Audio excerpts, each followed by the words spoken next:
Good morning. I have a lesson to the PhD dunderheads surrounding the president. They should really ban those PhDs and those Western universities like Harvard, MIT, and Oxford must cancel the names of these guys who went to school there and are ill advising the president of Zimbabwe. How is it possible in a country that has got money, but people? What do I mean by that? Do you know that money is gold? Historically, money has always been gold.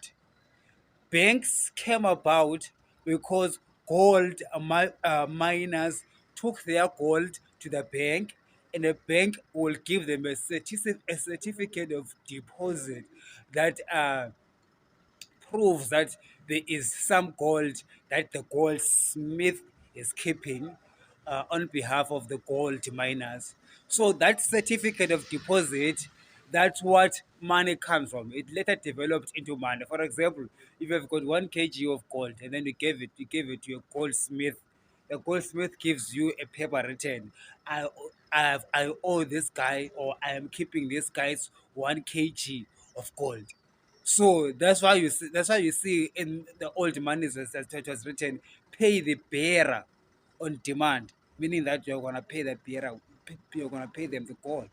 So gold is money. It has always been money. So banks developed from being goldsmiths.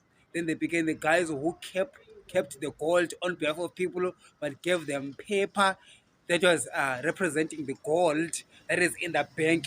That's what it means when we say money is backed by gold. It means that the paper that you have is backed by an actual commodity in the bank, which is gold. So now people began to trade the paper instead of the physical gold because it's difficult to carry gold. So the representative of gold became the paper, became currency.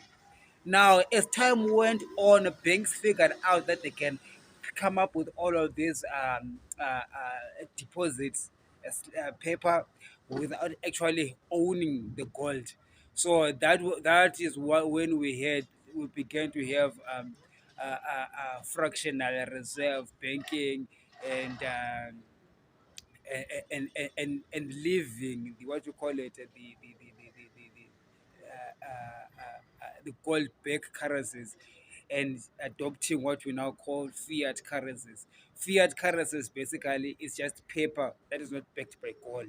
That paper will take it to the bank. There is no gold at all. Here's the thing. So Zimbabwe has got gold on the ground, and gold is real money. Yet the country is poor.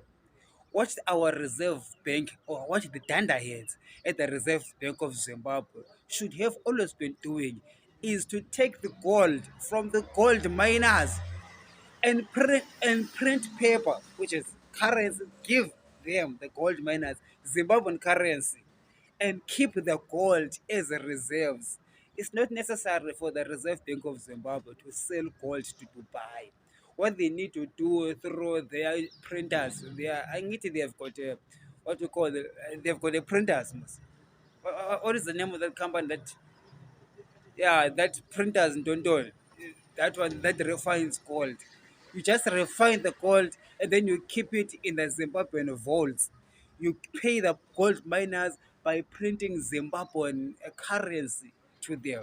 Then we will have the currency in the market that is backed truly by a gold reserves in the reserve bank.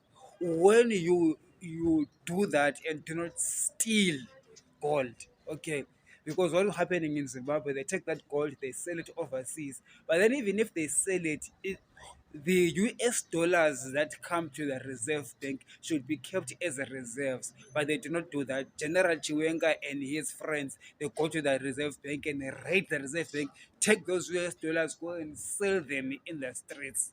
You understand?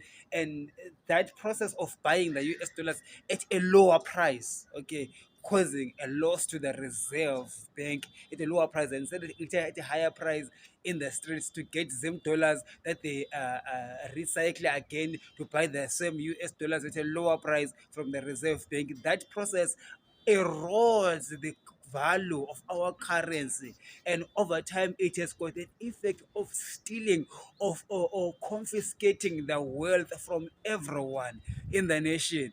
Do you get what I'm saying?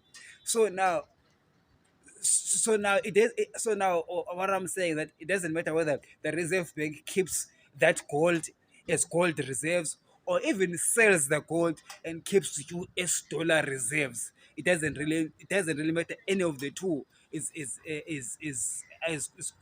okay. But you see that in this is a country where we pick up money from the ground, which is gold. It's all over the country.